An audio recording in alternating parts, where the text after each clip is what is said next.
Soekarno. Di masa mudanya, kita mengenalnya sebagai sosok pejuang yang rela melakukan apapun demi kemerdekaan.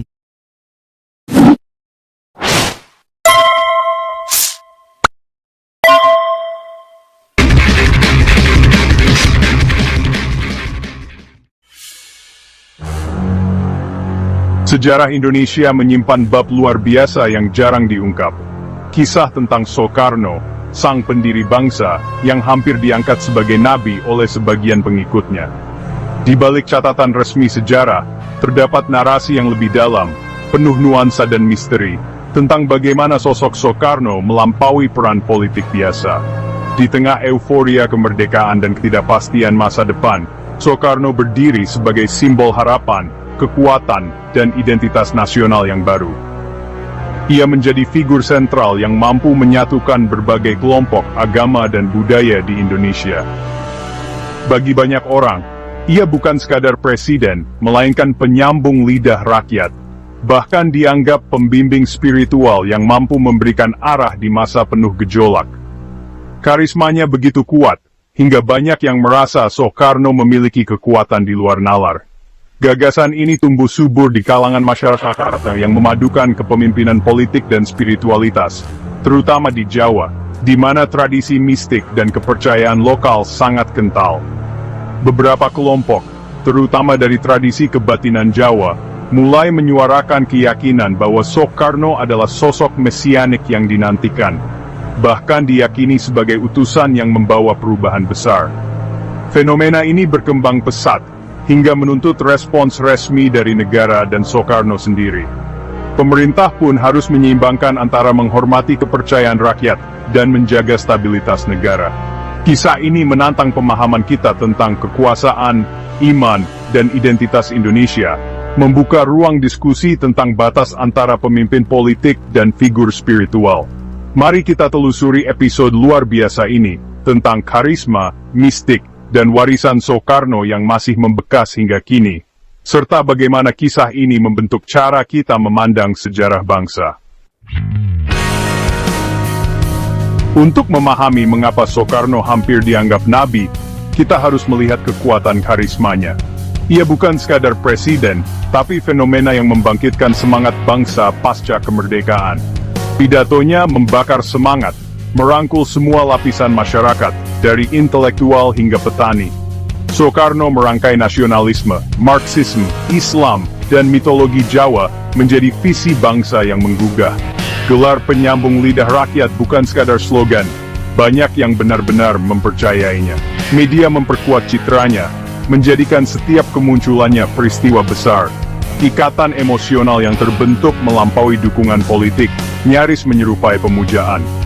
Dalam suasana pengagungan inilah, batas antara pemimpin besar dan utusan ilahi mulai kabur. Inilah awal dari salah satu episode paling unik dalam sejarah Indonesia. Gagasan Soekarno sebagai nabi berakar pada tradisi mistik Indonesia, khususnya kebatinan Jawa. Konsep Ratu Adil, figur mesianik yang membawa keadilan, melekat pada sosok Soekarno di mata banyak orang. Ia dianggap memenuhi ramalan Jayabaya, pemimpin yang mengakhiri zaman Edan dan membawa zaman keemasan. Cerita tentang kesaktian Soekarno, dari tongkat komando hingga air berkah, memperkuat keyakinan ini. Dalam budaya di mana kekuasaan spiritual dan politik saling terkait, Soekarno dipandang sebagai perantara kekuatan ilahi. Kelompok-kelompok yang mengusulkan kenabiannya hanyalah puncak dari sentimen yang telah lama berkembang. Gerakan mengangkat Soekarno menjadi nabi didukung beberapa kelompok, terutama dari aliran kepercayaan di luar agama resmi. Di Jawa Barat, gerakan kebatinan sejak 1950-an secara terbuka menyebut Soekarno sebagai nabi. Kelompok seperti Permai di Bandung dan agama Pancasila di Sumatera Utara menafsirkan Pancasila sebagai wahyu ilahi, Soekarno sebagai utusan. Mereka melihat kemerdekaan Indonesia sebagai peristiwa sakral, Soekarno sebagai alat Tuhan. Aktivitas mereka dicatat pemerintah dan media, membawa isu ini ke ranah nasional. Meski jumlahnya kecil, keyakinan mereka kuat dan cukup berani untuk mengguncang politik dan agama. Kelompok paling menonjol berasal dari Yogyakarta, membawa usulan ini ke tingkat baru. Tak ada yang seberani agama Jawa asli Republik Indonesia dari Yogyakarta. Di tengah gejolak pasca kemerdekaan, Adari muncul sebagai gerakan yang berani menantang arus utama keagamaan dan politik di Indonesia. Didirikan pada tahun 1946, Adari memadukan mistisisme Jawa yang kental dengan semangat nasionalisme yang membara. Mereka meyakini Soekarno bukan hanya sebagai pemimpin politik, tetapi juga sebagai wadah kekuatan ilahi yang membawa harapan baru bagi bangsa Indonesia. Pada tahun 1957, Adari secara terbuka menyatakan Soekarno sebagai nabi. Ini bukan sekadar metafora atau penghormatan simbolis, melainkan doktrin inti yang mereka yakini dan perjuangkan secara terang-terangan. Mereka bahkan merencanakan upacara pelantikan formal untuk mengangkat Soekarno sebagai nabi, lengkap dengan ritual dan simbol-simbol keagamaan yang khas Jawa. Setiap keberhasilan politik Soekarno dianggap sebagai mukjizat, dan Pancasila diposisikan sebagai kitab suci baru yang menjadi pedoman hidup, menggantikan peran kitab-kitab agama tradisional. Adari aktif menyebarkan keyakinan ini ke berbagai lapisan masyarakat, membagikan pamflet, berdiskusi di jalanan, dan berusaha meyakinkan pemerintah serta rakyat bahwa Soekarno memang layak diangkat sebagai nabi. Usulan mereka menimbulkan kegelisahan di pemerintahan Soekarno, memaksa isu ini masuk ke ranah politik nasional, dan menjadi perdebatan hangat di kalangan pejabat tinggi negara. Ketekunan Adari menjadikan mereka pendukung gagasan Nabi Soekarno yang paling menonjol dan kontroversial, bahkan di tengah penolakan dan kecaman dari berbagai pihak. Akhirnya, tekanan dan sorotan publik membuat Soekarno harus menanggapi isu ini secara langsung, menandai babak baru dalam hubungan antara agama, politik, dan kepemimpinan di Indonesia.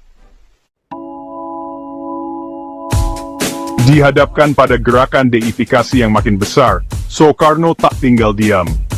Ia menilai gagasan kenabian sebagai penyimpangan berbahaya, bertentangan dengan prinsip negara dan agamanya. Soekarno menolak tegas, memerintahkan Kementerian Agama untuk menindaklanjuti, dan memastikan usulan serupa tak muncul lagi. Penolakan ini bukan sekadar manuver politik, tapi sikap pribadi dan prinsipil. Ia sadar perbedaan antara pemimpin inspiratif dan sosok yang dipuja bak dewa. Soekarno aktif membongkar pedestal yang coba dibangun pengikutnya, demi menjaga ideologi nasional. Ia menegaskan bahwa kekuatan bangsa terletak pada institusi dan prinsip, bukan pada pemujaan individu. Penolakannya adalah tindakan kenegarawanan, mengalihkan pengabdian bangsa ke cita-cita revolusi. Soekarno tak hanya mengandalkan instruksi administratif, ia juga turun langsung ke rakyat. Ia menegaskan dirinya hanyalah seorang muslim biasa, bukan makhluk setengah dewa. Dengan metafora syahadat di bawah kulitnya, ia menutup ruang bagi tafsir ilahi. Ia secara terbuka mengakui kekurangan dan kesalahannya, menolak mitos pemimpin sempurna. Soekarno ingin rakyat mengikuti cita-cita, bukan memujanya sebagai sosok tanpa celah. Ia mengajarkan kekuatan pemimpin terletak pada kemanusiaan yang sama-sama dimiliki. Pesan ini menegaskan loyalitas harusnya pada negara dan prinsip, bukan individu. Ia ingin membangun relasi sehat antara negara dan warganya, menghindari bahaya pemujaan politik. Meski Soekarno menolak status ilahi, aura mistisnya tetap hidup, bahkan setelah wafat. Mitos kekuatan supernatural Soekarno justru menguat, dari pusaka hingga makamnya yang jadi tempat ziarah. Banyak yang percaya barang-barang pribadinya menyimpan energi spiritual. Mokhtar Lubis menulis, daya tarik mistis Soekarno berasal dari kemampuannya menggetarkan emosi dan arketipe budaya bangsa. Citra Soekarno tetap kuat, baik dalam politik maupun spiritualitas. Potretnya sering dipajang berdampingan dengan tokoh agama di rumah-rumah. Warisan ini menyoroti betapa cairnya batas antara politik, sejarah, dan spiritualitas di Indonesia. Kisah Soekarno dan gerakan kenabian ini adalah cermin jiwa bangsa. Di balik peristiwa-peristiwa besar, tersimpan pelajaran tentang bagaimana sejarah membentuk karakter dan arah perjalanan Indonesia. Soekarno bukan hanya pemimpin politik, tapi juga simbol harapan dan keraguan, yang memperlihatkan betapa rumitnya hubungan antara rakyat dan pemimpinnya. Ia mengingatkan bahaya kultus individu, betapa mudahnya kekaguman berubah menjadi pemujaan membabi buta. Dalam sejarah, banyak bangsa terjebak dalam pesona satu tokoh, hingga lupa membangun fondasi yang kokoh untuk masa depan. Fenomena ini menegaskan kuatnya pengaruh mistis dan kerinduan akan sosok penyelamat dalam budaya Indonesia. Tradisi dan kepercayaan lokal seringkali berpadu dengan politik, menciptakan dinamika unik yang membentuk identitas bangsa. Pelajarannya, bangsa harus membangun sistem yang kuat, bukan bergantung pada satu individu. Demokrasi dan partisipasi menjadi kunci agar cita-cita bersama tetap hidup dan berkembang. Penolakan Soekarno terhadap kenabian adalah contoh kepemimpinan bertanggung jawab. Ia memilih untuk tetap manusiawi, menolak disakralkan, dan mengingatkan bahwa pemimpin pun tak luput dari kekurangan. Ia mengajarkan pemimpin sejati tahu kapan mundur dari mitos tentang dirinya sendiri. Keberanian untuk menolak dipuja adalah warisan penting bagi generasi berikutnya. Kisah ini relevan untuk generasi mendatang, agar bangsa dibangun di atas nalar, partisipasi, dan cita-cita bersama. Setiap anak muda diajak untuk berpikir kritis dan berkontribusi nyata. Inilah pelajaran abadi dari Nabi yang hampir ada, tentang membangun Indonesia modern di tengah arus budaya yang kompleks. Sejarah ini mengingatkan kita, masa depan bangsa ada di tangan mereka yang berani belajar dan berubah.